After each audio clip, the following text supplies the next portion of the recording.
గురుభ్యో నమః. శుక్లాంబరధరం విష్ణుం శశివర్ణం చతుర్భుజం ప్రసన్నవదనం ధ్యాయేత్ సర్వవిఘ్నోపశాంతయే. గురుర్బ్రహ్మా గురుర్విష్ణు గురుర్దేవో మహేశ్వరః గురు సాక్షాత్ పరబ్రహ్మ తస్మై శ్రీ గురవే నమః. శృతి స్మృతి పురాణానామాలయం కరుణాలయాం నమామి భగవత్పాదం శంకరం లోకశంకరం. వాగర్ధావివ సంపృక్తౌ వాగర్ధ ప్రతిపత్తయే జగతః పితరౌ వందే పార్వతీ పరమేశ్వరౌ. వందే పార్వతీ పరమేశ్వరౌ.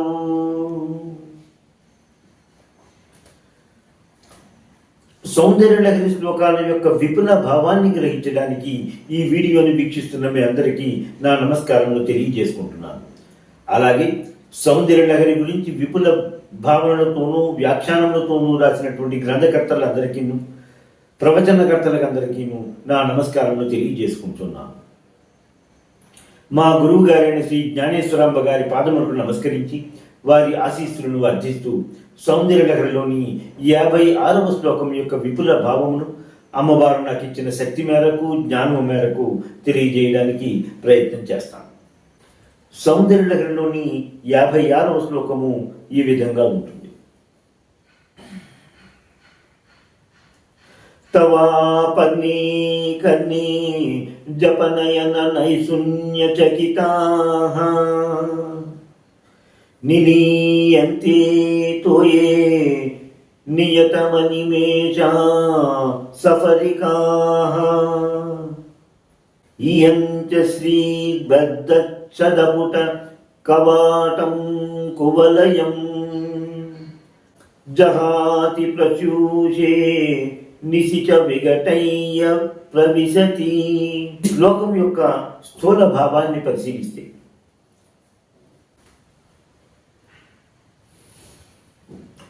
అమ్మ ఓ అపర్ణాదేవి, పార్వతీదేవి, చెవుల వరకు విస్తరించేటి నీ కన్నులు తమకు తెలిసిన ఏదో విషయాన్ని చెవులకు చెబుతాయేమోనని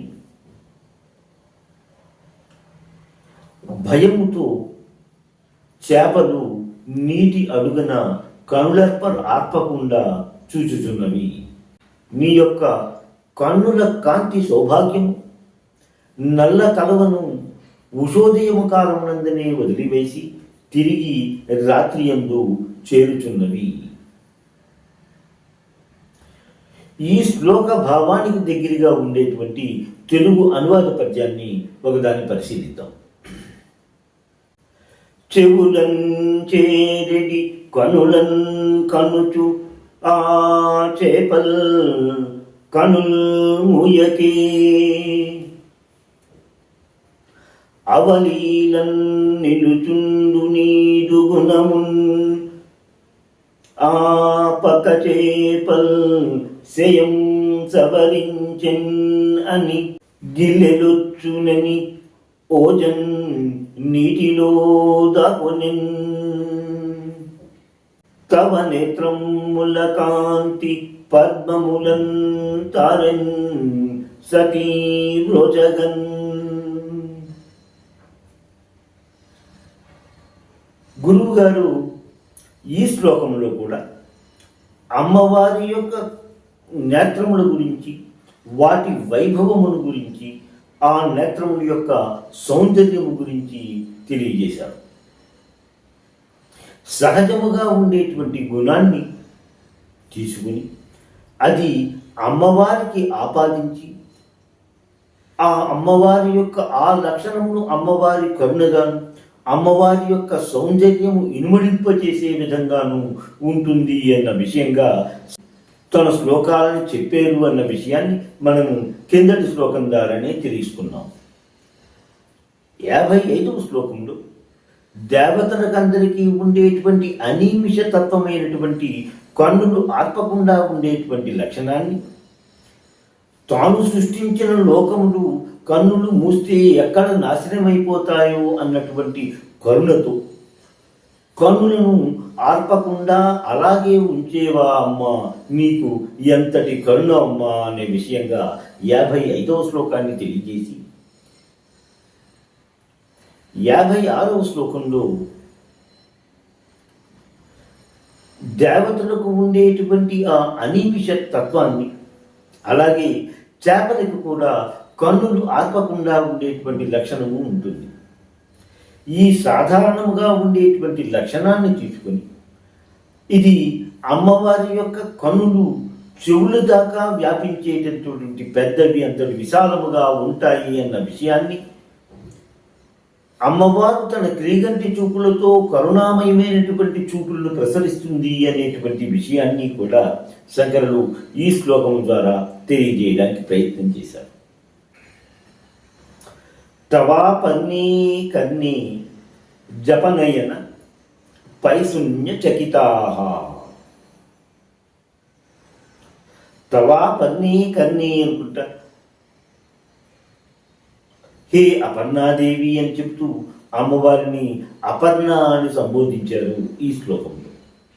అమ్మవారు శివుడిని పొందడానికై చేసినటువంటి తపస్సు సమయంలో నిరాహారముగా ఉంటూ కనీసము ఆకులను కూడా భజించలేదు అనేటువంటి విషయంగా అపర్ణ అనేటువంటి నామంతో అమ్మవారిని మనము కొలుస్తూ ఉంటాం.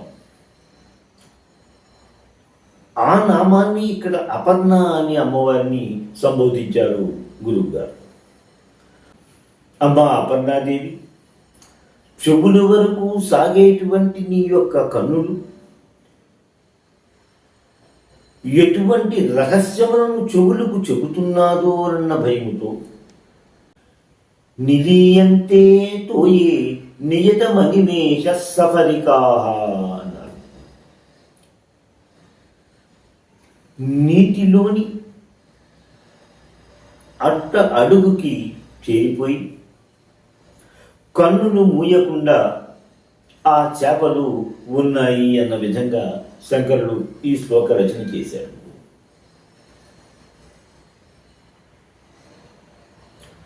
మనము ముందరగానే అనుకున్నట్టుగా దేవతలకి ఉండేటువంటి ఆ లక్షణము చేపలకు కూడా ఉన్నది. అంటే అమ్మవారి యొక్క కన్నులు మూయకుండా ఉండేటువంటి లక్షణము చేపలకి ఉన్నది.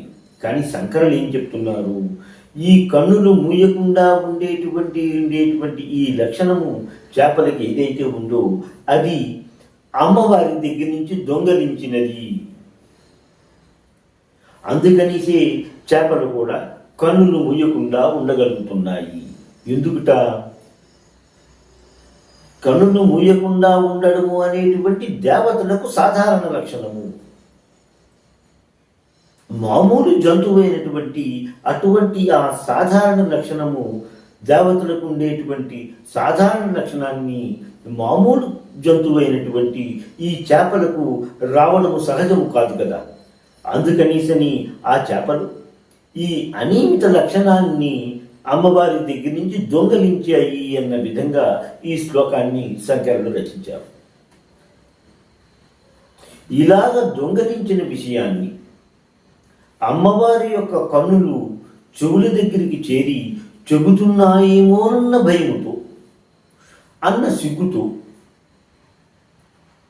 ఆ చేపలు నీటి అడుగుకు వెళ్ళి కళ్ళు ఆర్పకుండా భయముతో ఉన్నాయి అన్న విషయంగా ఈ శ్లోక రచన జరిగింది. సాధారణంగా అందమైన కన్నులను చేప కన్నులుగా వర్ణిస్తూ ఉంటారు. అందువలన చేపలకు ఒక విధమైన గౌరవము కూడా దక్కుతూ ఉన్నది. ఈ అందమైన కన్నులు అనేటువంటి ఆ లక్షణము ఇది వీటి సహజ లక్షణము కాదు.